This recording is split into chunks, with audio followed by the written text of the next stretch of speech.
efa ndresaka an'izay fiomanana amin'ny fetin-dreny izay ihany sika amin'izao akatoko ny fetin-dreny izao tokoa dia samy eritreritra ny rehetra inona ny fanomezana atolotra ho an'ny ireny isan'ny fanomezana azo atolotra tsara ny voninkazo. Amin'izao akatoko ny fetin-dreny izao zany dia izay atao amin'ny arceau fleur dia mikarakara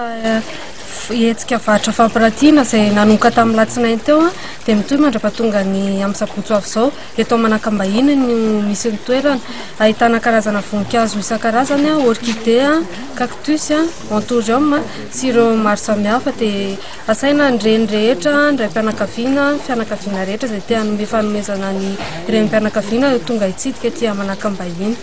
Ny fanomezana voninkazo zany ny voninkazo matetika natokana ho an'ny vehivavy ataoko ngamba fa ny vehivavy rehetra dia faly amin'ny fandraisana voninkazo dia midika mitovy azo ampitahaina amin'ny vehivavy ny voninkazo mila karakaraina endriky ny tokantrano haingon'ny tanàna dia izay angamba no azo filazaina hoe ny vehivavy sy ny voninkazo fa tsy manakana ny lehilahy tsy karakara voninkazo koa nefa izany. Io zany miankina amin'ny sosokevitra manokana zany dia izay hita rehetra tonga dia azo atao fanomezana daholo fa miankina amin'le renim-pianakaviana ahitan'le ray eo tonga eto ohatra le ray miteny aminay somary masitsika le ramatoa dia efa misy mety mifanaraka amin'izay ao dia ohatran'izay miankina amin'le toetran'le ramatoa dia tonga eto izy manontany dia toroana hevitra.